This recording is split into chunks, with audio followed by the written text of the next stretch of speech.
دنیا میں وہ ہوتا ہے جو ہمارے ملک میں ہوتا ہے اپوزیشن کے ساتھ؟ کیا پوری دنیا میں اپوزیشن کا برتاؤ گورنمنٹ کے ساتھ وہ ہوتا ہے جو ہمارے ملک میں ہو رہا ہے؟ کیا اسمبلیوں کے فلور پہ وہ تماشا ہوتا ہے جو ہمارے ہاں ہے؟ کیا ہر روز اہل سیاست میں قتل و غارت گری نہیں ہو رہی؟ اور میں خدا کے گھر میں بیٹھ کے، اللہ مجھے معاف کر دے اگر میرے ادراک اور میرے تجزیے میں کوئی خطا ہو، مجھے معاف کر دے، مگر میں یہ محسوس کرتا ہوں کہ اس ملک میں جتنی قتل و غارت گری انتہا درجے کی ہوتی ہے، اس میں بھرپور طریقے سے ایک دخل اہل سیاست کا بھی ہوتا ہے۔ اس میں خارجی عوامل بھی ہوں گے، فرقہ وارانہ عوامل بھی ہوں گے، نسلی لسانی عوامل بھی ہوں گے، تخریب کاری کے عوامل بھی ہوں گے، مگر ان سارے عوامل کے اندر ایک سیاسی عوامل بھی داخل ہوتے ہیں۔ ایک دوسرے کو نیچا دکھانے کے لیے، لا اینڈ آرڈر کی سچویشن کریٹ کرنے کے لیے، ایک دوسرے کو ناکام کرنے کے لیے، یہ اپوزیشن کے دھڑے، یہ ان کے حربوں میں سے ایک حربہ ہے۔ پاکستان میں یہ بھی برتا جاتا ہے، دنیا کے کسی اور ملک میں نہیں ہوتا۔ ڈاکو انگیج کیے جاتے ہیں، قاتل انگیج کیے جاتے ہیں، غنڈے انگیج کیے جاتے ہیں، جماعتوں میں ان کو پالا جاتا ہے، ان کو تنخواہیں دی جاتی ہیں اور ان کے ذریعے جرائم کروائے جاتے ہیں، انتقام لیا جاتا ہے۔ تو میں سوچتا ہوں کہ کیا یہ ہلاکت اور تباہی اور بربادی صرف اہل مذہب میں ہے؟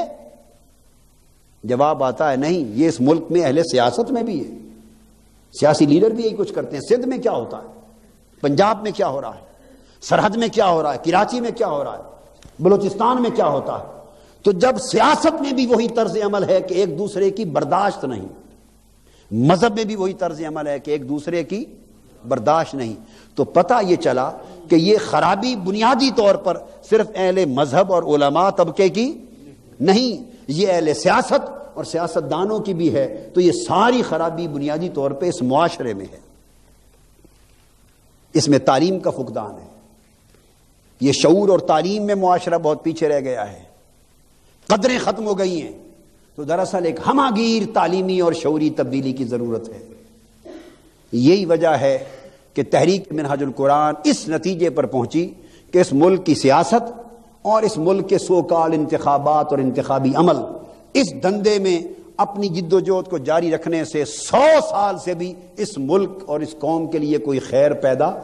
نہیں ہو سکتی۔ یہ سب فتن اور فساد کا عمل ہے۔ بنیادی کام جو کرنے والا ہے، جس سے معاشرہ محروم ہے، وہ ان قدروں کو زندہ کرنے کی ضرورت ہے، شعور اور تعلیم کے ذریعے، کہ اگر شعور اور تعلیم کے ذریعے وہ قدریں اجاگر ہو جائیں تو ہمارا طرز فکر بدل جائے، طرز عمل بدل جائے، ہم ایک دوسرے کو برداشت کرنے لگیں، اچھے برے کی تمیز کرنے لگیں، خیر و شر میں امتیاز کرنے لگیں۔ اگر یہ تبدیلی ہماری زندگیوں میں آ جائے تو میرا خیال ہے کہ خود بخود ملک اور قوم کے حالات بدل جائیں گے۔ تو یہ وہ کیفیتیں ہیں جو اللہ پاک نے یہود کے حوالے سے بیان کی اور آج ہمارے معاشرے میں کثرت کے ساتھ یہ درکار آئی۔ اسی باب میں ایک آخری حکم آ گیا جس کو ختم کریں، کل سے اور مضمون شروع ہو جائے گا، وہ بھی اسی باب سے متعلق تھا۔ وہ 53واں حکم ہے، آیت نمبر 120 میں اللہ پاک نے فرمایا وَلَن تَرْضَىٰ عَنْكَ الْيَهُودُ وَلَا النَّصَارَىٰ حَتَّىٰ تَتَّبِعَ مِلَّتَهُمْ قُلْ إِنَّ هُدَى اللَّهِ هُوَ الْهُدَىٰ وَلَئِنِ اتَّبَعْتَ أَهْوَاءَهُمْ بَعْدَ الَّذِي جَاءَكَ مِنَ الْعِلْمِ مَا لَكَ مِنَ اللَّهِ مِنْ وَلِيٍّ وَلَا نَصِيرٍ۔ فرمایا مسلمانوں یاد رکھ لو کہ یہود اور نصارہ، پورا عالم یہودیت اور عالم عیسائیت، لن ترضا عنک،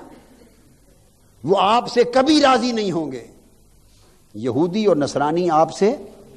کبھی بھی راضی نہیں ہوں گے اور کبھی خوش نہیں ہوں گے اس وقت تک حتی تتبع ملتہم، یہاں تک کہ تم اپنی ملت، اپنی ثقافت، اپنے نظریہ حیات کو چھوڑ کر ان کے نظریہ حیات اور ثقافت کو اپنا نہ لو۔ جو بات ابھی میں نے تشریحاً کہی تھی وہ قرآن مجید کی نص میں آ گئی، حتی تتبع ملتہم، یہاں تک کہ تم ان کے مذہب، یعنی ان کی طرز زندگی، ان کے نظام حیات، ان کی طرز بود و باش اور ان کے نظریہ حیات اور ان کی ثقافت کو اگر اپنا نہ لو، اور اپنے دین کی ثقافت کو جب تک، اپنی ملت کو جب تک چھوڑ نہ دو اور ان کی ملت اور ان کی راہ پر جب تک چل نہ پڑو، اس وقت تک تم کچھ کر لو، یہود و نصارہ کی دنیا تم سے راضی نہیں ہوگی۔ اور فرمایا سنو، فرما دے میرے حبیب ان کو کہ یہ غلطی نہ کرنا، اپنی ثقافت، اپنا نظریہ حیات، اپنا دین و ملت اور اپنی شناخت کبھی کھو نہ دینا۔ بے شک اللہ کی عطا کردہ ہدایت ہی حقیقی ہدایت ہے۔ اور امت کی تعلیم کے لیے فرمایا اگر بفرض محال